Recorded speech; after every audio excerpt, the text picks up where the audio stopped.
Hello friends, multivariate procedure with R के इस course में आप सभी का बहुत बहुत स्वागत है। आपको याद होगा कि पिछले लेक्चर में हमने अपने स्टैटिस्टिकल इन्फरेंस के जो हमारे भिन्न-भिन्न एस्पेक्ट्स होते हैं और उसमें से ख़ास तौर पे एस्टिमेशन ऑफ पैरामीटर्स के बारे में बात करी थी और हमने आपको ये समझाया था कि स्टैटिस्टिकल इन्फरेंस की क्यों आवश्यकता पड़ती है और अगर हम किसी अननोन पैरामीटर को एस्टिमेट करना चाहते हैं, तो उसके अंदर हमारे उनके क्या-क्या एस्पेक्ट्स होते हैं जिनका मुझे ध्यान रखना पड़ता है। और साथ ही मैंने आपको पॉइंट एस्टिमेट और इंटरवल एस्टिमेशन का भी कॉन्सेप्ट दिया था और दोनों में क्या था कि अगर हम किसी अननोन पैरामीटर की वैल्यू अगर एक किसी पॉइंट पर निकालते हैं तो उसको हम बोलते हैं पॉइंट एस्टिमेशन और अगर किसी इंटरवल के फॉर्म में निकालते हैं तो उसको बोलते हैं इंटरवल एस्टिमेशन। अब दूसरा सवाल आता है कि इन पॉइंट एस्टिमेशन और इंटरवल एस्टिमेशन को हम किस प्रकार से एग्जीक्यूट करते हैं। अर्थात कि अगर मुझे कोई सैंपल ऑफ डेटा दिया हुआ है और उसकी बेसिस पर हमको ये निकालना है कि जो हमारे अननोन पैरामीटर की वैल्यू क्या होगी। तो सबसे पहला सवाल तो यही आता है कि ये अननोन पैरामीटर कहाँ से आएगा। तो उसके लिए आपने माना हुआ है कि जो आपका सैंपल आ रहा है वह किसी प्रोबेबिलिटी डेंसिटी फंक्शन से आ रहा है या जो भी पॉपुलेशन है उसका एक हमारा प्रोबेबिलिटी फंक्शन है और सैंपल भी उसी का रिप्रेजेंटेशन है, तो सैंपल भी उसी पॉपुलेशन को फॉलो कर रहा है। तो जो भी हमारा प्रोबेबिलिटी फंक्शन है उसका कोई ना कोई एक पैरामीटर होगा। उस पैरामीटर को हम अपने इस सैंपल की बेसिस पर निकालना चाहते हैं। अब हम निकालना तो चाहते हैं, लेकिन उसको किस प्रकार से किया जाए। तो इस लेक्चर में हम आज पॉइंट एस्टिमेशन की बात करेंगे। अब पॉइंट एस्टिमेशन की जब हम बात करते हैं तो हमारे पास सांख्यिकी में कई तरीके के हमारे मेथडोलॉजीज़ हैं जिनके द्वारा हम अपने अननोन पैरामीटर की वैल्यू निकालते हैं।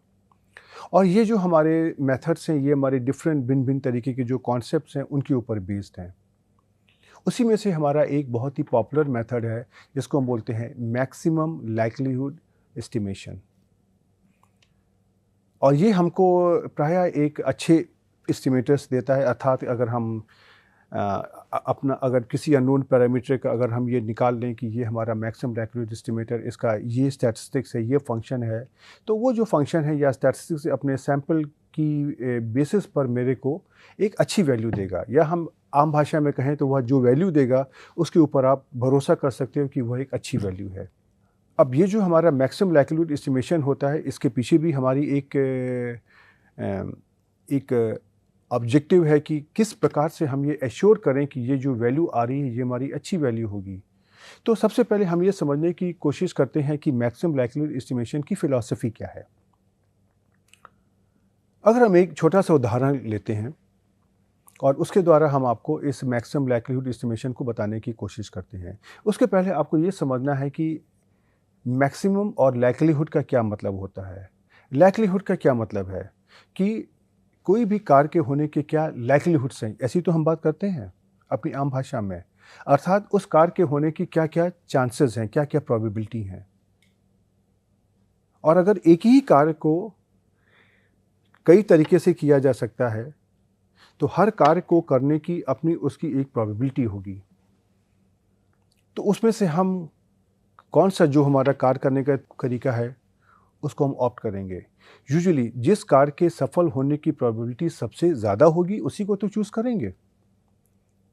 जैसे कि अगर हम आपको उदाहरण लें कि अगर आपको अपने घर से रेलवे स्टेशन जाना है और ये मान लीजिए कि जो आपके घर से रेलवे स्टेशन का जो रास्ता है वो करीब 15-16 किलोमीटर का है और बीच में अच्छा खासा ट्रैफिक पड़ता है।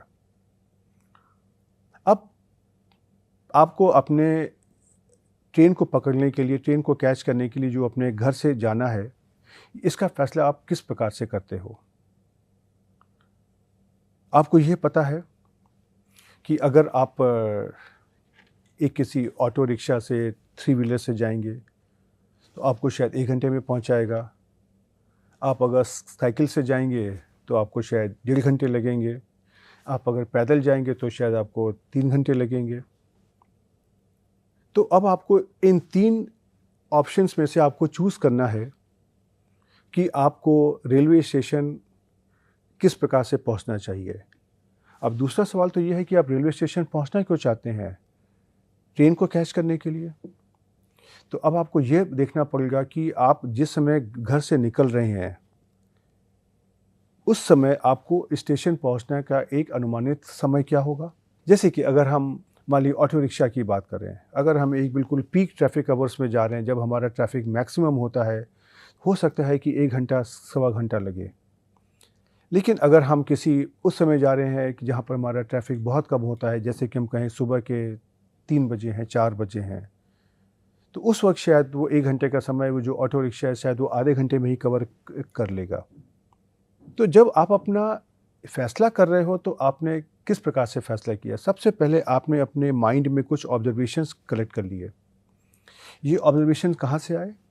हो सकता है कि आपके घर में जो लोग पहले स्टेशन गए हों, उनसे आपको ऑब्जर्वेशंस मिले हों, या आप स्वयं गए हों, आपको उसको वहाँ से ऑब्जर्वेशंस मिले हों। और आपको ये भी पता है कि आपने इन ऑब्जर्वेशन को, अगर आप साइकिल से जाओगे, पैदल जाओगे या आप ऑटो रिक्शा से जाओगे, उसमें आपको कितना कितना समय लगेगा, इसका आपको आइडिया लग गया। अब ये सब कुछ देखने के बाद में आप ये फैसला करते हो कि आपके पास ट्रेन को कैच करने का कितना समय बाकी है। और अगर हम कहते हैं कि आपके पास सपोज़ कि 1.5 घंटे का समय बाकी है, 90 मिनट्स हैं। अब मेरा आपसे सवाल ये है कि 90 मिनट्स में आप पैदल जाना चाहोगे, आप साइकिल से जाना चाहोगे, या आप ऑटो रिक्शा करोगे? तो आप इसका फ़ैसला कैसे करोगे? आप फ़ैसला तो 1 सेकंड में मुझे बता देते हो, लेकिन मेरा सवाल ये है कि उस फ़ैसला करने के लिए आपने अपने दिमाग में किस तरह की एनालिसिस करी है, ये हम आपसे समझना चाहते हैं। तो अगर उस एनालिसिस को आप समझने की कोशिश करिए तो आपने क्या किया? आपने 3 माध्यम लिए, पैदल, साइकिल और ऑटो रिक्शा, और आपने अपना समय देखा कि आपके पास 1.5 घंटे का समय बचा है जिसमें आप अपने घर से स्टेशन पहुंच सकते हैं। आपने फिर क्या कैलकुलेट किया? आपने कहा कि अगर हम पैदल चलते हैं तो हमारे घर से स्टेशन पहुंचने में जो हमको समय लगेगा, उसमें हम ऐसे समय पे पहुंच जाएं कि हम अपनी ट्रेन को कैच कर लें, अर्थात हम 90 मिनट के अंदर पहुंच जाएं। इसकी प्रोबेबिलिटी क्या है? और यही काम आपने साइकिल और ऑटो के लिए किया। अब कहने को तो हम कह सकते हैं कि हम बहुत तेज़ भागते हुए गए और हम आधे घंटे में स्टेशन पहुंच सकते हैं, या हम साइकिल को मैंने बहुत तेज़ चला ली और हम पौने घंटे में हम स्टेशन पहुंच सकते हैं। लेकिन हमको देखना है कि रियल लाइफ में आप क्या कर पाओगे। और रियल लाइफ में आपने ये निकाला कि अगर हम ऑटो रिक्शा को लेते हैं, देन हमारी मैक्सिमम प्रोबेबिलिटी है कि हम 1.5 घंटे के अंदर हम स्टेशन पहुंच जाएंगे। अगर हम मान लीजिए ऐसे कहें कि हमारे पास 95% प्रोबेबिलिटी आ गई कि हम ऑटो रिक्शा से स्टेशन हम 1.5 घंटे के अंदर पहुंच जाएंगे, और हमने जब पैदल और की बात करी तो हमको लगा कि ओके 50% चांस है कि हम पैदल स्टेशन पहुंच सकते हैं 1.5 घंटे के अंदर, और अगर हम साइकिल से जाते हैं तो इसकी प्रोबेबिलिटी हमारी आ गई 60% कि अगर हम साइकिल के द्वारा जाएंगे तो 60% चांस है कि हम टाइम पर 90 मिनट्स के अंदर हम स्टेशन पर पहुंच जाएंगे। अब आपने क्या किया? आपके पास 3 फैसले हैं और तीनों की आपने प्रोबेबिलिटीज़ निकाल ली। अब आपने क्या देखा? इन प्रोबेबिलिटीज़ में से कौन सी वैल्यू आपकी मैक्सिमम है? आपके पास 3 वैल्यूज़ हैं, 0.5, 0.6 और 0.95। आपने देखा कि 0.95 की वैल्यू हमारी मैक्सिमम है, तो आपने क्या किया? 0.95 के अनुसार आपने कौन सा एक्शन लिया है? ऑटो रिक्शा का। तो आपने कहा कि ऑटो रिक्शा हमारा एक ऐसा साधन है, अगर हम ये फैसला लेंगे जहाँ पर हमारे पास मैक्सिमम प्रोबेबिलिटी है कि हम स्टेशन टाइम पर पहुंच जाएंगे और हम 90 मिनट के अंदर हम अपने घर से स्टेशन पहुंच जाएंगे। और आपने ऑटो रिक्शा किया और आप समय पर स्टेशन पहुंच गए और आपने ट्रेन को कैच कर लिया। तो यहाँ पे आपने क्या किया?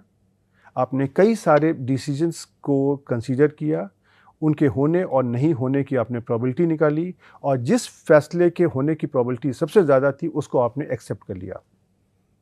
आप इसी कार को किसी पैरामीटर एस्टिमेशन के साथ भी एसोसिएट कर सकते हैं कि अगर आपका कोई एक हमारा पैरामीटर है थीटा, जो हमको अननोन है, उस पैरामीटर को थीटा को समझो, आप मान लीजिए कि हमारे पास कई सारे वैल्यूज़ हैं, कई सारे स्टैटिस्टिक्स हैं। हम कह सकते हैं सैम्पल मीन है, सैम्पल मीडियन है, सैम्पल ज्योमेट्रिक मीन है। उसके द्वारा हम उस पैरामीटर को निकाल सकते हैं। तो अब हम ये देखने की कोशिश करेंगे कि हमारे पास जो सैंपल हमने निकाला है उसकी बेसिस पर जो हम वैल्यू निकाल रहे हैं वह वैल्यू हमारे उस सैंपल के उस पॉपुलेशन से आने की जो मैक्सिमम प्रोबेबिलिटी को दिखाएगा, उसकी बेसिस पे हम अपना फैसला करेंगे। तो जहाँ पे हम इस तरह के फैसले अपने मैक्सिमम प्रोबेबिलिटी पर करते हैं, इस तरह का एस्टिमेशन प्रोसीजर को हम मैक्सिमम लाइक्लीहुड एस्टिमेशन के द्वारा एग्जीक्यूट करते हैं। और हम अगर सांख्यिकी निगाह से देखें तो मैक्सिमम लाइक्लीहुड एस्टिमेशन के द्वारा जो मुझको पैरामीटर के एस्टिमेट्स मिलते हैं, उनके अंदर यूजुअली हमारी अच्छी प्रॉपर्टीज़ होती हैं। उनके अंदर अनबायसनेस, कंसिस्टेंसी, सफिशिएंसी, इस तरह की जो हमने प्रॉपर्टीज़ पढ़ी थी वो यूजुअली यहाँ पर होती हैं। इसलिए हमारे ये सबसे ज़्यादा प्रेफरेबल मेथड है। मैं ये नहीं कह रहा हूँ कि बाकी मेथड हमारे ख़राब होते हैं, हर एक मेथड के अपने प्लस माइनसेस होते हैं, लेकिन हम अपने कोर्स में मैक्सिमम लाइक्लीहुड एस्टिमेशन मेथड का सबसे ज़्यादा इस्तेमाल करने वाले हैं। इसलिए हम इसके जो बेसिक कॉन्सेप्ट्स हैं हम आपको यहाँ पर देने की कोशिश करते हैं। तो मैक्सिमम लाइक्लीहुड एस्टिमेशन हमारा क्या है? ये हमारा एक पॉइंट एस्टिमेशन का तरीका है। और साथ ही में आपको ये भी बता दें कि इसको करने के लिए हमारे पास जो एनालिटिकल प्रोसीजर्स भी होते हैं और न्यूमेरिकल प्रोसीजर्स भी होते हैं। तो कहीं पे हम जहाँ पे हम अपनी अलजेब्रा को अच्छे से कर पाते हैं, क्लोज फॉर्म में हम उनका वहाँ पे एस्टिमेट, पैरामीटर्स का एस्टिमेट निकाल पाते हैं, वहाँ भी हम मैक्सिमम लाइक्लीहुड एस्टिमेशन को हम लगाते हैं। और जहाँ पे कहीं हमारे पास कठिनाइयाँ होती हैं, वहाँ पर हम अपने न्यूमेरिकल के ऑप्टिमाइजेशन प्रोसीजर्स का इस्तेमाल करते हुए हम अपने गिवन डेटा की बेसिस पे हम उसका मैक्सिमम लाइक्लीहुड एस्टिमेट भी निकाल सकते हैं।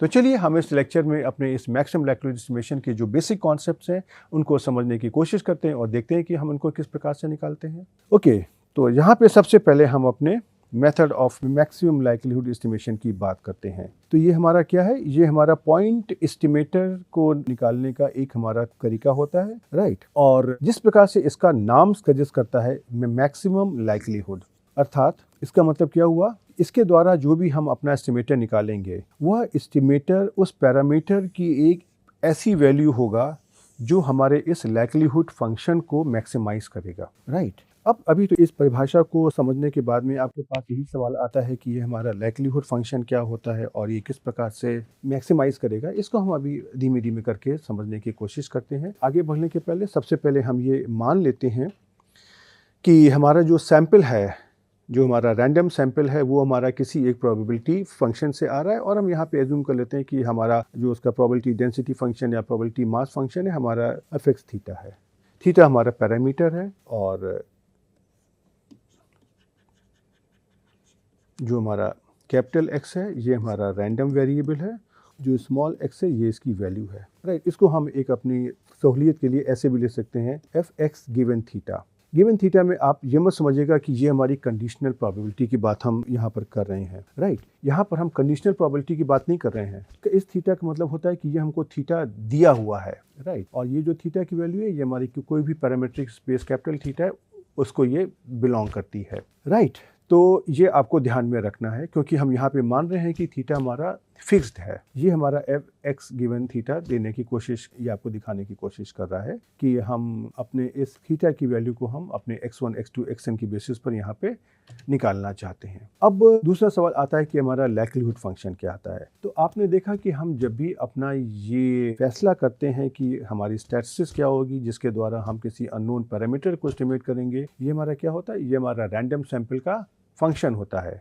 तो अगर हम अपने इस रैंडम सैंपल का अगर हम जॉइंट डिस्ट्रीब्यूशन निकालने की कोशिश करें तो उसको हम इस प्रकार से दिखा सकते हैं, f(x1, x2, xn) given theta.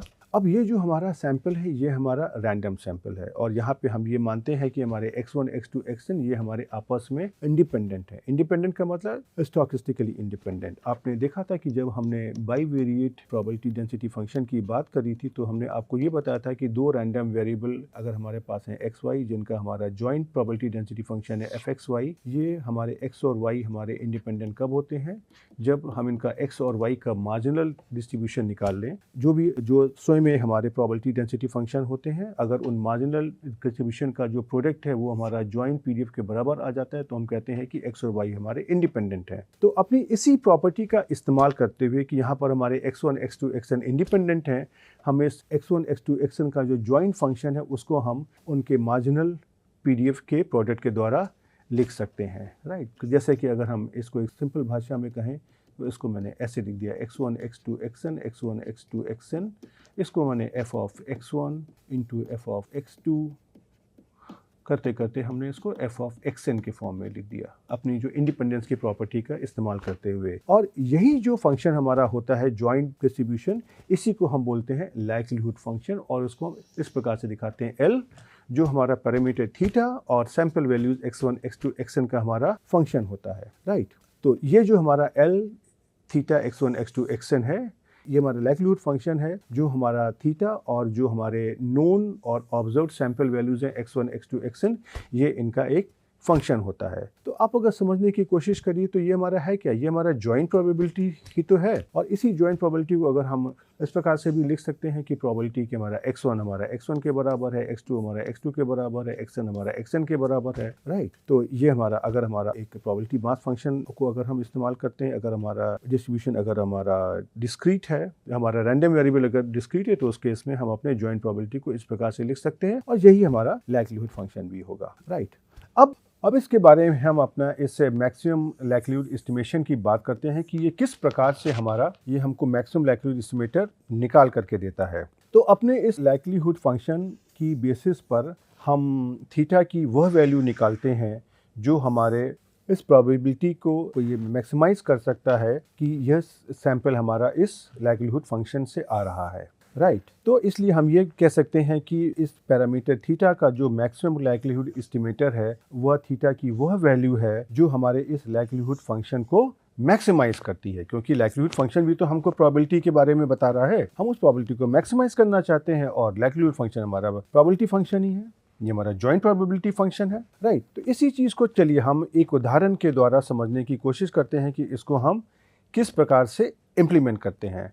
तो यहाँ पे जैसे आपको मैंने यहाँ पे बहुत सारे प्रोबेबिलिटी डिस्ट्रीब्यूशन के बारे में तो नहीं बताया है, लेकिन एक हमारा पॉपुलर प्रोबेबिलिटी डिस्ट्रीब्यूशन फंक्शन होता है जिसको हम बोलते हैं बाइनोमियल डिस्ट्रीब्यूशन या बर्नौली डिस्ट्रीब्यूशन, उसका एक हमारा पर्टिकुलर केस होता है, राइट। तो हमने यहाँ पे अपना एक सैंपल है, random sample x1 x2 xn, जिसको मैंने बर्नौली डिस्ट्रीब्यूशन से निकाला है। बर्नौली डिस्ट्रीब्यूशन हमारा एक डिस्क्रीट रैंडम वेरिएबल का मास फंक्शन होता है, और इसका हमारा पैरामीटर p होता है, और इसका जो प्रोबेबिलिटी मास फंक्शन हमारा इस प्रकार से लिखा जाता है कि probability x equal to x हमारी कितनी होगी, p अगर हमारी x की वैल्यू है 1, और 1 माइनस p अगर x की वैल्यू है 0। और हम ये एज्यूम करते हैं कि x1 x2 xn हमारे IID हैं। IID का मतलब इंडिपेंडेंटली एंड आइडेंटिकली डिस्ट्रीब्यूटेड हैं। तो अपना ये जो हमारा लाइक्लीहुड फंक्शन है, यहाँ पे थीटा की जगह क्या आ जाएगा, p x1 x2 xn, और इसको हम इस प्रकार से लिख सकते हैं। ये हमारी क्या है, जॉइंट प्रोबेबिलिटी है। जॉइंट प्रोबेबिलिटी का है कि x1 की वैल्यू है स्मॉल x1, कैपिटल x2 की वैल्यू है स्मॉल x2, और कैपिटल xn की वैल्यू है स्मॉल xn। अब ये चूंकि हमारे इंडिपेंडेंट हैं, तो इसको हम इस जॉइंट प्रोबेबिलिटी मास फंक्शन को हम उनके जो भी मार्जिनल प्रोबेबिलिटी मास फंक्शन से उनके प्रोडक्ट के फॉर्म में लिख सकते हैं। और अगर आप इस प्रोबेबिलिटी मास फंक्शन को आप अगर यहाँ पर अगर लिखने की कोशिश करेंगे तो देखिए इस प्रकार से आ जाएगा। अब यहाँ पे आपको करना क्या है, ये आपका लाइक्लीहुड फंक्शन है। आपको यहाँ पे बेसिकली अपने इस अननोन पैरामीटर p की वैल्यू निकालनी है। तो अब हम p की वैल्यू यहाँ पे इस प्रकार से निकालना चाहते हैं कि जिससे कि ये जो हमारा लाइक्लीहुड फंक्शन है ये हमारा मैक्सिमम हो जाए, राइट। तो इसको देखिए करने के लिए अब हम क्या करना है, बेसिकली हमको जो भी हमारे गणित में ऑप्टिमाइजेशन मेथड्स के भिन्न भिन्न तरीके होते हैं उनको इस्तेमाल करना है, और उसमें से एक हमारा एक बहुत ही पॉपुलर तरीका होता है principal of maxima minima, right. तो हम प्रिंसिपल ऑफ मैक्सिमा मिनिमा का इस्तेमाल करते हुए अपने इस लाइक्लीहुड फंक्शन को मैक्सिमाइज करते हैं, और उसके करस्पॉन्डेंट हम p की वैल्यू निकालते हैं कि p की वह कौन सी वैल्यू है जो हमारे लाइक्लीहुड फंक्शन को मैक्सिमाइज कर रही है। यही तो हमारा प्रिंसिपल है, प्रिंसिपल ऑफ मैक्सिमम लाइक्लीहुड। तो अब आप देखिए, हम अगर इस फंक्शन को अगर हम का स्ट्रक्चर आप अगर देखेंगे तो गणित के नियमों के हिसाब से हमको ये भी पता है कि अगर हम इस अपने फंक्शन L की जगह अगर हम log ऑफ L को अगर हम मैक्सिमाइज करेंगे तो भी उसमें से हमारा रिजल्ट सेम ही आएगा। तो हम यहाँ पे इसका log ले लेते हैं, ये हमारा नेचुरल log है, log with base e, right. तो हम अपने इस लाइक्लीहुड फंक्शन का हम log ले लेते हैं। तो देखिए आप इसका जब अगर log लेंगे तो आपको इस प्रकार का एक्सप्रेशन मिल जाएगा, राइट। अब प्रिंसिपल ऑफ मैक्सिमा मिनिमा में क्या करते हैं, हम उस फंक्शन को डिफरेंशिएट करते हैं, राइट। और डिफरेंशिएट करके हम उसको 0 के बराबर पुट कर देते हैं। तो अपने इस हम log एल फंक्शन को हम डिफरेंशिएट करते हैं। डिफरेंशिएट करने के बाद आपको देखिए ये एक्सप्रेशन मिल जाएगा summation X I upon P minus n minus summation X I upon n minus P. और इस डेरिवेटिव को हम 0 के बराबर पुट कर देते हैं और इसको हम बोलते हैं लाइक्लीहुड इक्वेशन। और इस लाइक्लीहुड इक्वेशन को हल करके हम इसमें से p की वैल्यू को निकाल लेते हैं, राइट। तो p की वैल्यू आप अगर यहाँ से देखिए अगर निकालने की कोशिश करेंगे तो ये जो हमारा डिनोमिनेटर में लिखा हुआ है समेशन एक्स आई, इसको हम n इंटू एक्स बार कर सकते हैं अपॉन p, और माइनस ये जो हमारा लिखा है n माइनस समेशन एक्स आई, इसको हम n माइनस एन एक्स बार कर सकते हैं अपॉन 1 माइनस पी, इसको हम 0 के बराबर सब्स्टिट्यूट कर दें। और इस इक्वेशन को आप अगर सॉल्व करेंगे तो आपको यहाँ पे जो p की वैल्यू मिल जाएगी वो आपकी वैल्यू मिल जाएगी आपको स्मॉल एक्स बार। तो p की वैल्यू आपने क्या देखा, ये आपकी क्या आ गई, सैंपल मीन। सैंपल मीन मतलब 1 upon n summation n X I, ये आपकी इसकी वैल्यू हो गई। तो इसके करस्पॉन्डिंग जो आपका एस्टिमेटर क्या हो जाएगा, वो आपका p का एस्टिमेटर क्या हो जाएगा, p हैट। अब ये हमारा एमएलई है तो उसको दिखाने के लिए मैंने उसको सबस्क्रिप्ट में यहाँ पर एमएलई भी लिख दिया है। तो ये आपका एस्टिमेटर क्या हो जाएगा, ये आपका कैपिटल एक्स बार हो जाएगा। कैपिटल एक्स बार क्यों, क्योंकि हमारा जो भी एस्टिमेटर होता है वो हमारा स्टैटिस्टिक्स होता है, स्टैटिस्टिक्स हमारा रैंडम वेरिएबल होता है। तो कैपिटल x1 x2 xn का जो फंक्शन होगा वो हमारा कैपिटल एक्स बार होगा, और जो हमने स्मॉल एक्स बार निकाला हुआ है ये हमारा कैपिटल एक्स बार की एक रियलाइज्ड वैल्यू है। और जैसे जैसे हमारा सैंपल बदलता जाएगा स्मॉल एक्स बार की जो वैल्यू है सैंपल मीन की वैल्यू वो हमारी बदलती जाएगी। अब दूसरा स्टेप हमारा ये होता है कि प्रिंसिपल ऑफ मैक्सिमा मिनिमा में कि ये जो हमने वैल्यू निकाली है p इक्वल टू एक्स बार, ये वैल्यू हमारे इस लाइक्लीहुड फंक्शन को मैक्सिमाइज कर रही है कि मिनिमाइज कर रही है कि क्या कर रही है, मुझे नहीं पता। इस कंडीशन को चेक करने के लिए हम क्या करते हैं, अपने इस लॉग एल का हम p के साथ में पैरामीटर के साथ में जो सेकेंड ऑर्डर डेरिवेटिव है उसको निकालते हैं, और उस वैल्यू के अंदर हम p की जगह पर हमने जो भी ml की वैल्यू निकाली है उसको हम सब्स्टिट्यूट कर देंगे। और अगर ये वैल्यू हमारी अगर निगेटिव आ जाती है तो इसका मतलब है कि p की वैल्यू हमारी log l को मैक्सिमाइज कर रही है, और अगर ये वाली वैल्यू हमारी ग्रेटर देन 0 आती है तो इसका मतलब ये है कि p की वैल्यू हमारी उस log l को मिनिमाइज कर रही है। तो इस केस में आप अपना अगर जो भी सेकेंड ऑर्डर डेरिवेटिव निकालेंगे और उसके अंदर आप equal to p equal to X bar आप अगर सब्स्टिट्यूट कर देंगे, आप वेरीफाई कर सकते हैं कि ये वैल्यू हमारी लेस देन 0 आ जाएगी। इसका मतलब ये है कि जो हमने ये p की वैल्यू निकाली है ये हमारे log l को मैक्सिमाइज कर रही है, और जब ये log l को मैक्सिमाइज कर रही है तो ये हमारे जो हमारा फंक्शन है l उसको भी मैक्सिमाइज कर रही है। क्यों, क्योंकि log l और l दोनों हमारे राइट। इसलिए हम ये कह सकते हैं कि जो कैपिटल एक्स बार है ये हमारे p का मैक्सिमम लाइक्लीहुड एस्टिमेटर है। ये तो आपने निकाल दिया। अब आप इसको अगर प्रैक्टिस में सोचिए कि आप क्या कर रहे हो। आपने कहा कि अगर आपके पास कोई भी डेटा सेट अगर इस बर्नौली डिस्ट्रीब्यूशन से आता है और अगर आपको इसका जो पैरामीटर है p ये अननोन है, ये अगर आपको इस वैल्यू को निकालना है तो आपको सिर्फ खाली इतना ही करना है कि आप अपना सैंपल निकालिए। सैंपल में हमारे पास दो तरह की वैल्यूज होंगी 1 और 0, और उनका आप अरिथमेटिक मीन निकाल लीजिए। और जो भी ये अरिथमेटिक मीन आप यहाँ पर निकालोगे इसके द्वारा जो भी आपको वैल्यू आएगी आप उसके ऊपर भरोसा कर सकते हो कि ये हम आपकी एक अच्छी वैल्यू होगी, और ये हमारी उस पॉपुलेशन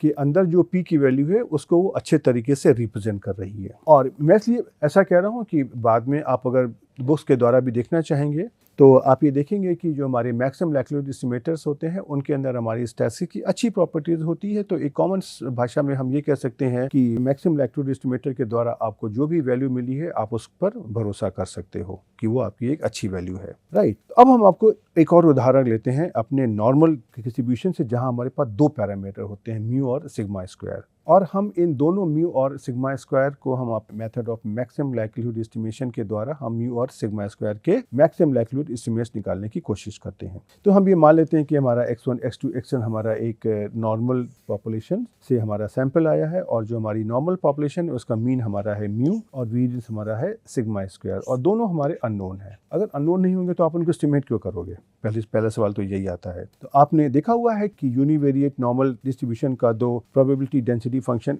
यही तो होता है, fx equal to 1 upon sigma root 2 pi exponential of -1 upon 2 sigma square into x minus mu whole square. यहाँ पर x और म्यू की value minus infinity plus infinity के बीच में लाई करती है और सिग्मा स्क्वायर हमारा ग्रेटर देन 0 होता है। अब आपने यहाँ पर ये कहा है कि x1, x2, xn आपका रैंडम सैंपल है, तो ये हमारे आइडेंटिकली एंड इंडिपेंडेंटली डिस्ट्रीब्यूटेड है, राइट। तो जिस प्रकार से हमने पहले अपने ज्वाइंट डिस्ट्रीब्यूशन को हमने इंडिपेंडेंस की प्रॉपर्टी का इस्तेमाल करते हुए उसको हमने मार्जिनल प्रोबेबिलिटी फंक्शन का जो प्रोडक्ट है उसके द्वारा लिख दिया था, उसी कार्य को हम यहाँ भी करते हैं। तो हमने अपना जो भी लाइक्लीहुड फंक्शन है वो इस प्रकार से लिखा, जो हमारा x1, x2, xn का और साथ में एक पैरामीटर थीटा का फंक्शन होगा। अब थीटा यहाँ पे क्या है, थीटा हमारा वेक्टर है, मतलब यहाँ पे हमारे दो वैल्यूज हैं, एक है म्यू, एक है सिग्मा स्क्वायर। इसको हमने अपने इंडिपेंडेंस की प्रॉपर्टी को इस्तेमाल करते हुए हमने अपने लाइक्लीहुड फंक्शन को इस प्रोडक्ट फॉर्म में लिख लिया, product of F of X I, और अपने इस जो हमने यहाँ पर पीडीएफ लिखा हुआ था उसको मैंने मल्टीप्लाई कर लिया, F of x1 into F of x2 into F of xn, और आप देखोगे कि आपको ये वैल्यू मिल जाएगी 1/σ√2π raised to power of whole n, and उसके बाद में exponential of -1 minus summation i goes from 1 to n xi minus mu whole square upon 2/σ square. अब आप देखोगे कि इस फंक्शन को अगर हम मैक्सिमाइज करने की कोशिश करें तो उसमें इसके लिए हम अपने प्रिंसिपल ऑफ मैक्सिमा और मिनिमा को इस्तेमाल कर सकते हैं। लेकिन आपने गणित के हिसाब से आप अगर देखने की कोशिश करिए तो अगर हम इस लाइक्लीहुड फंक्शन का अगर हम यहाँ पे लॉग ले लेते हैं, देन इस फंक्शन को डिफरेंशिएट करना हमारे लिए आसान हो जाता है। तो हम यहाँ पे क्या करते हैं कि हम अपने इस लाइक्लीहुड फंक्शन का हम एक लॉग फंक्शन लिख लेते हैं, और चूंकि लॉग फंक्शन और जो हमारा लाइक्लीहुड फंक्शन है दोनों हमारे मोनोटोनिक इंक्रीजिंग फंक्शन है, तो अगर हम किसी भी फंक्शन से अपने म्यू और सिग्मा स्क्वायर की वैल्यू निकालेंगे तो वह दोनों फंक्शन के लिए उसका जो उसकी प्रॉपर्टीज एक सी होंगी कि अगर वह वाली वैल्यू अगर हमारे लॉग एल को मैक्सिमाइज करती हैं तो वो एल को भी मैक्सिमाइज करेंगी। तो हमने क्या किया कि इस log L को मैंने यहाँ पर लिखा, और अब हमारे पास यहाँ पे दो पैरामीटर्स हैं, म्यू और सिग्मा स्क्वायर। तो मैंने अपने इस log L को मैंने म्यू और सिग्मा स्क्वायर दोनों की रिस्पेक्ट में अलग अलग डिफरेंशिएट कर दिया और उनको हमने 0 के बराबर लिख दिया। तो ये हमको यहाँ पे दो लाइक्लीहुड इक्वेशन मिल जाएंगी, इक्वेशन नंबर 1 और इक्वेशन नंबर 2, राइट। अब हम यहाँ पर आपको इसको डिफरेंशिएट करना बहुत आसान काम है, उसको आप स्वयं कर सकते हैं, और इन दोनों इक्वेशन को आप हल करिए, वो बहुत ही आसान काम है। मैं अपना समय यहाँ पे बचाने की कोशिश कर रहा हूँ, आप उसको आराम से कर सकते हो। यहाँ पर आप अगर देखेंगे तो अगर आप इन दो इक्वेशंस को आप अगर हल करने की कोशिश करेंगे तो आपको यहाँ पर मिल जाएगा म्यू हैट इज, यहाँ पर पहले आपको एक्चुअली में म्यू की वैल्यू आ जाएगी जब आप सॉल्व करेंगे तो x बार, और सिग्मा स्क्वायर की वैल्यू आपकी कुछ इस तरीके से आ जाएगी 1/n summation i goes from 1 to n xi minus x bar whole square, क्योंकि ये आपकी सैंपल वैल्यूज पर डिपेंडेंट है। इसी को आप अगर एस्टिमेटर के फॉर्म में करना चाहेंगे तो जो म्यू की जगह आप लिख दोगे म्यू हैट और सिग्मा स्क्वायर की जगह आप लिख दोगे सिग्मा स्क्वायर हैट, और इनका हमका फॉर्म आपका इस प्रकार से आ जाएगा। तो जो आपका म्यू का एमएलई है उसको हमने लिख दिया है म्यू हैट एमएलई, और ये हमारा कैपिटल एक्स बार है क्योंकि ये हमारा रैंडम वेरिएबल होगा, ये हमारा एस्टिमेटर होगा। और उसी तरीके से सिग्मा स्क्वायर का जो हमारा एमएलई है ये हम इसको इस प्रकार से लिख सकते हैं 1/n summation i goes from 1 to n xi minus x bar whole square. अब प्रिंसिपल ऑफ मैक्सिमा मिनिमा में हमारी कंडीशन होती है कि सेकेंड ऑर्डर जो हमारे डेरिवेटिव्स होते हैं उनको नेगेटिव होना चाहिए अगर ये वैल्यू उस लाइक्लीहुड फंक्शन को मैक्सिमाइज कर रही हैं। तो इसके लिए हम ये जो अपनी ये मैट्रिक्स है सेकेंड ऑर्डर पार्शियल डेरिवेटिव्स की उसको हम निकाल लेंगे, और हम ये वेरीफाई कर सकते हैं कि अगर हम यहाँ पे mu equal to mu hat MLE और sigma square equal to sigma square hat MLE को अगर हम यहाँ पे रखते हैं तो इस मैट्रिक्स हमारी है एक ये नेगेटिव डेफिनेट मैट्रिक्स आ जाती है। तो इसकी बेसिस पे हम ये कह सकते हैं कि जो हमारा पॉपुलेशन पैरामीटर म्यू और सिग्मा स्क्वायर हैं इनके जो हमारे मैक्सिमम लाइक्लीहुड एस्टिमेटर्स हैं वो हमारा सैंपल मीन, और इस प्रकार से ये हमारा सैंपल वेरिएंस आ जाता है, राइट। अब इन्हीं एमएलई को अगर आपको एस्टिमेट करना है तो आपको किस प्रकार से करना है, आपके पास कोई भी जो सैंपल ऑफ डेटा आता है उस सैंपल ऑफ डेटा की बेसिस पर आपको ये जो वैल्यूज हैं इनको दोनों को कैलकुलेट करना है। अर्थात आप अगर पॉपुलेशन मीन की वैल्यू निकालना चाहते हैं तो आप सैंपल मीन की वैल्यू निकाल दीजिए, और अगर आप पॉपुलेशन वेरिएंस की वैल्यू को निकालना चाहते हैं तो आप सैंपल वेरिएंस को इस एक्सप्रेशन के द्वारा आप निकाल सकते हो। अब अगर आपसे कहा जाए क्या आप इसको अपने आर सॉफ्टवेयर में निकाल सकते हो, ये क्या बहुत कठिन काम होगा? बिल्कुल भी नहीं। आपने ये पढ़ के रखा हुआ है कि अगर किसी ऑब्जर्वेशन का अगर आपको अर्थमेटिक मीन निकालना है तो उसको हम अपने मीन फंक्शन के द्वारा आराम से निकाल सकते हैं, राइट। और अगर आपको सिग्मा स्क्वायर एमएलई की वैल्यू निकाल मॉडलिंग है तो ये वैल्यू ये है, लेकिन आपको मैंने बताया था कि जो हमारा वेरिएंस कमांड होता है R सॉफ्टवेयर में, ये हमारा 1/n-1 summation i goes from 1 to n xi minus x बार को कंप्यूट करता है। तो अगर आपको ये MLE निकालना अगर है तो आप इसको n-1 into variance of this x divided by n करेंगे तो आपको ये MLE की वैल्यू मिल जाएगा। और आपको याद होगा कि जब हमने इस वेरियंस कमांड की बात करी थी अपने आरंभ के लेक्चर में, तो मैंने आपको बताया भी था कि इसके दो फॉर्मेट क्यों होते हैं। और यहाँ पर मैं आपको उस बात को वेरीफाई करना चाहता हूँ कि जब हम अपने मेथड ऑफ मैक्सिमम लाइक्लीहुड को इस्तेमाल करते हैं तो हमारा फॉर्म इस प्रकार का आता है, जहाँ पे डिवीजर हमारा 1/n होता है। और जब हम अपने लीस्ट स्क्वायर प्रिंसिपल को यूज़ करेंगे, ये भी हमारा एक एस्टिमेशन का मेथड आता है, तो वहाँ पर हमारा जो डिवीजर है वो n-1 आता है, राइट। इस प्रकार से आपने देखा कि हमने अपने नॉर्मल डिस्ट्रीब्यूशन के केस में भी म्यू और सिग्मा स्क्वायर के मैक्सिमम लाइक्लीहुड एस्टिमेटर्स को निकाल दिया। इससे क्या हो जाएगा, अब आपके पास अगर कोई भी डेटा आता है, वहाँ पे अगर आपको म्यू और सिग्मा स्क्वायर की वैल्यू अननोन अगर है, तो आप इन फंक्शंस के द्वारा आप उसका सैंपल मीन और सैंपल वेरिएंस कैलकुलेट कर सकते हैं।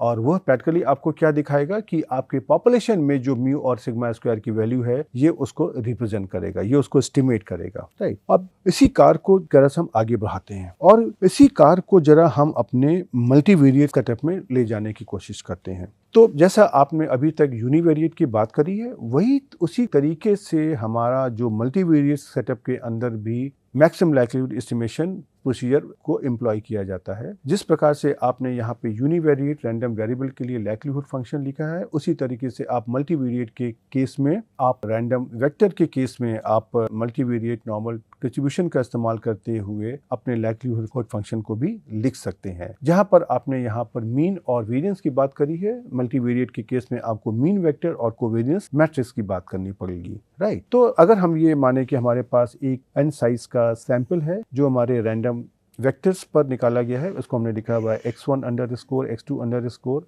xn underscore. ये हमारा एक मल्टीवेरिएट नॉर्मल डिस्ट्रीब्यूशन से हमने ये सैंपल निकाला है, जिसका मीन वेक्टर हमारा था, पैरामीटर्स हमारे थे म्यू जो हमारा मीन वेक्टर है, और अगला पैरामीटर हमारा है कोवेरिएंस मैट्रिक्स सिग्मा जो हमारी पॉजिटिव डेफिनेट है, राइट। इसका जो हमारा प्रोबेबिलिटी डेंसिटी फंक्शन है, आपको याद होगा ये इस प्रकार का आता है। ये मैंने 1/2 pi raise power of p/2 determinant of sigma raised power of 1/2 exponential of -1/2 x minus mu transpose sigma inverse x minus mu। अब जिस प्रकार से आपने यूनिवेरिएट के केस में आपने इसका लाइक्लीहुड फंक्शन लिखा है, उसी प्रकार से आपको यहाँ भी इसका लाइक्लीहुड फंक्शन लिखना होगा। बस अंतर इतना आएगा कि x1 x2 xn की जगह ये हमारे वेक्टर्स होंगे। अब चूंकि ये भी हमारा रैंडम सैंपल है, तो यहाँ भी हम अपनी इंडिपेंडेंस की प्रॉपर्टी को इस्तेमाल करते हुए हम इस लाइक्लीहुड फंक्शन को इस प्रोडक्ट फॉर्म में लिख सकते हैं। और इस प्रोडक्ट फॉर्म में हमने इस लाइक्लीहुड फंक्शन को लिखा, तो आपको इसको भरने के लिए आप अपने PDF का इस्तेमाल करते हुए इस लाइक्लीहुड फंक्शन को आप आराम से निकाल सकते हो, राइट। अब यहाँ पे भी हम देखते हैं कि अगर मुझको अपने इस लाइक्लीहुड फंक्शन को अगर इस्तेमाल करना है, मैक्सिमाइज करना है प्रिंसिपल ऑफ मैक्सिमा मिनिमा के द्वारा, उसको करना थोड़ा सा कठिन होगा। तो इसलिए मैंने यहाँ पे L का मैंने लॉग फंक्शन ले लिया, नेचुरल लॉग। और ऐसा मैंने पहले कहा कि लॉग और जो हमारा लॉग ऑफ लाइक्लीहुड फंक्शन और जो लाइक्लीहुड फंक्शन दोनों हमारे मोनोटोनिक इंक्रीजिंग फंक्शन होंगे, इसलिए हम यहाँ पे L की जगह पे log L का भी इस्तेमाल कर सकते हैं। तो मैंने अपना ये log L का फंक्शन देखिए लिख लिया। अब इसके बाद आपको क्या करना है, जो प्रोसेस आपने अपने यूनिवेरिएट केस में करी है, उसी प्रोसेस को आपको आगे बढ़ना है।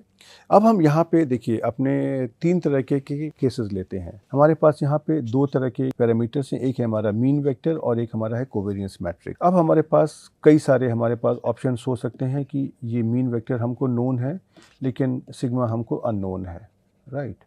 और उसी तरीके से हमको मीन वेक्टर हमको अननोन है और सिग्मा हमको नोन है। और तीसरा केस में है कि दोनों हमको अननोन है, राइट। तो इन केसेस को हम आपको यहाँ पे दिखाते हैं। यहाँ पर हम आपको इसकी अलजेब्रा नहीं दिखा रहे हैं, वो इसलिए क्योंकि यहाँ पर हमको अलजेब्रा में वेक्टर्स और मैट्रिसेस की रिस्पेक्ट में इन चीज़ों को मैक्सिमाइज करना है, इसलिए हम उसका आपको जो रिजल्ट आता है हम उसके बारे में आपको बताने की कोशिश करेंगे। तो पहला केस हम लेते हैं जहाँ पे हमको ये मीन वेक्टर अननोन है, राइट, लेकिन हमको सिग्मा नोन है। तो इस केस में आप अपने इस अगर log ऑफ L को अगर मैक्सिमाइज करेंगे, तो जो म्यू की वैल्यू आपको मिल जाएगी वो इस प्रकार से होगी, जो एक हमारा मीन वेक्टर है। तो देखिए इसका क्या मतलब हुआ, इसका मतलब हुआ कि हमारे पास कितने वेरिएबल थे, x1 x2 xp, और हर एक वेरिएबल पर आपने n ऑब्जर्वेशन लिए। Observation number 1 observation number 2, observation number here n, यहाँ पे लिया आपने n। तो यहाँ पे आपकी कुछ एक वैल्यू आ गई।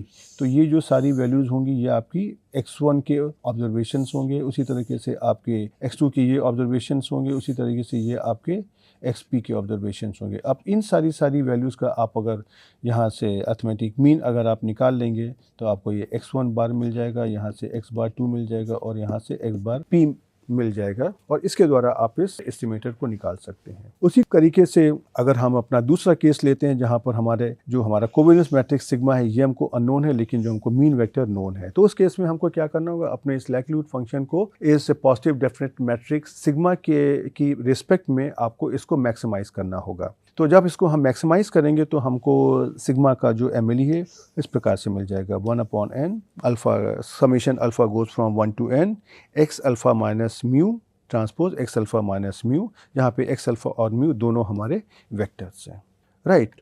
अब हम यहाँ पे अपना तीसरा केस लेते हैं जहाँ पर हमारे पास म्यू और सिग्मा दोनों हमको अननोन है। तो उस केस में अगर हम अपने लॉग ऑफ लाइक्लीहुड फंक्शन को अगर हम मैक्सिमाइज करेंगे मीन वेक्टर और कोवेरियंस मैट्रिक्स सिग्मा की रिस्पेक्ट में, तो आपको मीन वेक्टर का जो एमएलई आपको इस प्रकार से मिल जाएगा, म्यू हैट एमएलई, ये आपका एक सैम्पल मीन वेक्टर होगा और जो आपको सिग्मा का जो एमएलई मिल जाएगा ये आपको इस तरह की कोवेरियंस मैट्रिक्स होगी, सैम्पल कोवेरियंस मैट्रिक्स, राइट। अब दूसरा सवाल आता है कि हमने यहाँ से एमएलई तो निकाल ली है, लेकिन इसको अगर हमको अपने आर सॉफ्टवेयर में अगर कंप्यूट करना है तो किस प्रकार से किया जाए, राइट। तो अर्थमेटिक मीन को निकालने का कमांड तो आपको पता है कि मीन होता है और यूनिवेरिएट के केस में वेरिएंस को निकालने का कमांड आपका VAR होता है, राइट। उसको हम अपने n के हिसाब से एडजस्ट कर सकते हैं, वो बात की बात है। उसी प्रकार से अगर हमको अपने एक डेटा वेक्टर में अगर सैम्पल मीन वेक्टर निकालना होता है तो उसका कमांड हमारा होता है कॉल मीन्स, अर्थात हम जो अपने मैट्रिक्स में जो भी हमारे ऑब्जर्वेशंस आए हैं उनके हम कॉलम मीन्स निकालने की कोशिश करेंगे। तो इसका हमारा कमांड होता है COLMEANS, जहाँ पर M हमारा आप देखोगे ये हमारा अपर केस अल्फ़ाबेट्स में है, राइट। और उसी तरीके से अगर हमको अपना अगर कोवेरियंस मैट्रिक्स को अगर हमको निकालना अगर है तो उसके लिए हमारा जो एस्टिमेट हमारा VAR ही काम करेगा, लेकिन जहाँ पर x का आपका स्ट्रक्चर बदल जाएगा आप, क्योंकि आप x को एक अलग तरीके से दोगे, राइट। तो इस केस में अगर आपको इसका डिवीज़र n अगर लेना है, क्यों, क्योंकि वेरिएंस का जो कमांड होता है VAR, इसमें हमारा डिवीज़र होता है n-1। इसको अगर आपको n करना है तो जैसा मैंने पहले किया था n-1 into VARX divided by n आपको करना पड़ेगा, राइट। अर्थात n-1 अपॉन n के फैक्टर से आपको वेरिएंस का जो आउटपुट है उसको मल्टीप्लाई करना पड़ेगा। तो चलिए हम आपको यहाँ पर अपने इस सैम्पल मीन वेक्टर और कोवेरियंस मैट्रिक्स को किस प्रकार से एस्टिमेट किया जाए उसके बारे में आपको हम दिखाते हैं, राइट। तो इसमें से देखिए, आपको मैंने पहले बताया था कि अगर आपको मल्टीवेरिएट नॉर्मल डिस्ट्रीब्यूशन को अगर आपको इस्तेमाल करना है तो आपका एक पैकेज होता है MVT नॉर्म, तो हमको उसको इस्तेमाल करना है। तो पहले हम इसको इंस्टॉल कर लेंगे, फिर लाइब्रेरी फंक्शन के द्वारा हम इसको यहाँ पर अपलोड कर लेंगे। और यहाँ पर हमने आपको इस एमएलई के बारे में दिखाने के लिए मैंने एक छोटा सा उदाहरण खुद से क्रिएट किया है, जहाँ पर हम आपको कई चीज़ें भी दिखाना चाहेंगे जो हमने पहले कभी बात भी करी है। आपको हमने मल्टीवेरिएट नॉर्मल डिस्ट्रीब्यूशन के केस में रैंडम नंबर्स कैसे जनरेट करे जाते हैं उसके बारे में बताया था, राइट। तो आज हम इन्हीं नंबर्स को यहाँ पे जनरेट करेंगे और उसके द्वारा हम उसका कॉलम मीन और हम उसकी कोवेरियंस मैट्रिक्स निकालने की कोशिश करेंगे। तो हमने यहाँ पे देखिए कमांड यूज़ किया RMV नॉर्म, राइट। इसके द्वारा हम यहाँ पे n = 5 अर्थात 5 रैंडम वेक्टर्स को जनरेट करेंगे और इसकी हमारी डायमेंशन है 3, मतलब हमने ट्राईवेरिएट वेरिएबल लिया है। 3 इसलिए लिया है क्योंकि हमारी स्लाइड में इतनी जगह है, इससे ज़्यादा करेंगे तो आपको साफ साफ दिखाई नहीं पड़ेगा।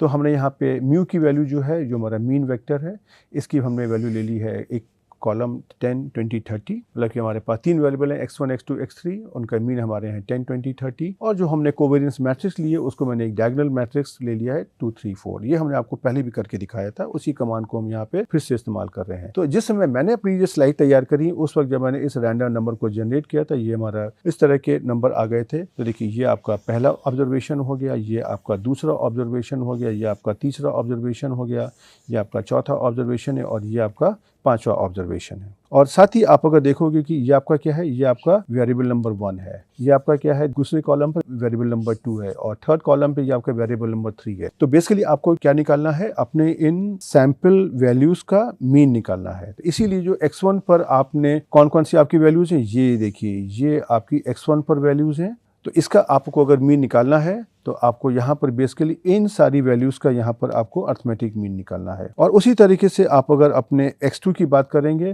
तो देखिए, ये जो x2 के ऊपर ये आपके 5 ऑब्जर्वेशन है, इसका आप यहाँ पे x/2 आप निकाल सकते हो। और उसी तरीके से आपका जो आपका थर्ड कॉलम है, यहाँ पर आपके पास x3 के ऑब्जर्वेशन है, तो यहाँ पर आप इसमें से x/3 की वैल्यू निकाल सकते हो। इसीलिए जो हमारा कमांड यहाँ पे है वो हमारा है कॉल मीन्स, अर्थात हमें मैट्रिक्स का कॉलम मीन्स हम निकालना चाहते हैं।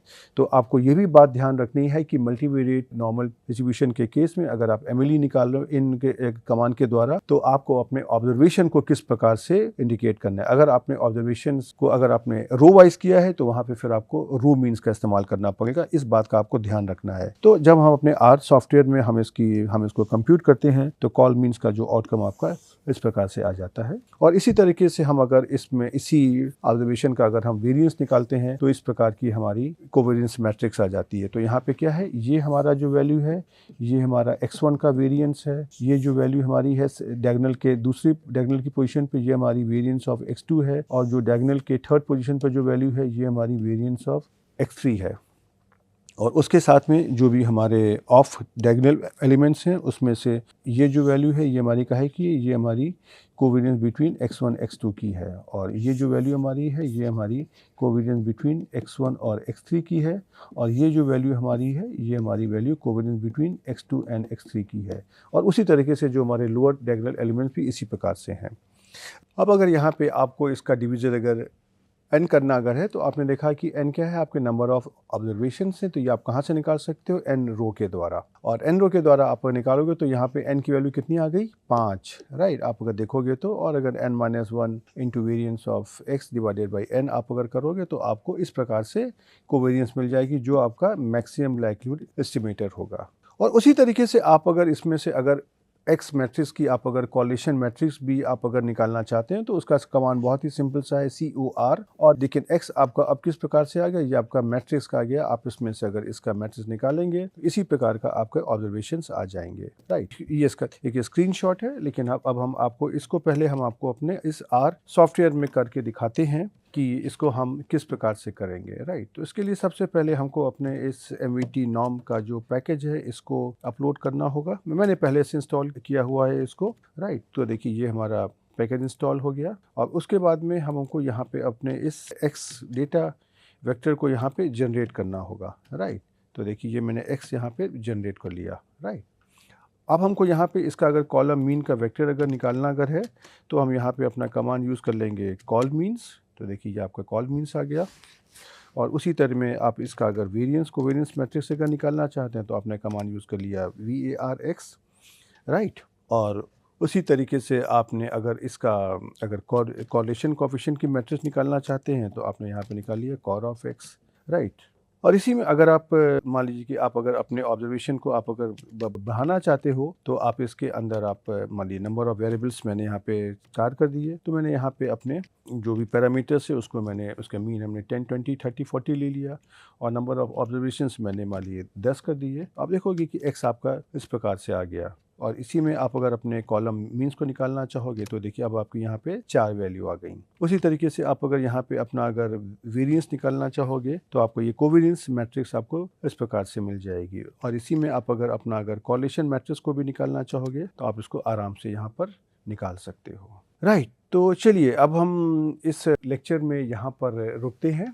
और आपने देखा कि हमने इस लेक्चर में आपको मैक्सिमम लाइक्लीहुड एस्टिमेशन के बारे में बताया। मैंने आपको एक केस डिस्क्रीट का लिया, एक मैंने यूनिवेरिएट कंटिन्यूअस का लिया, और फिर आपको मैं मल्टीवेरिएट नॉर्मल के केस में ले आया।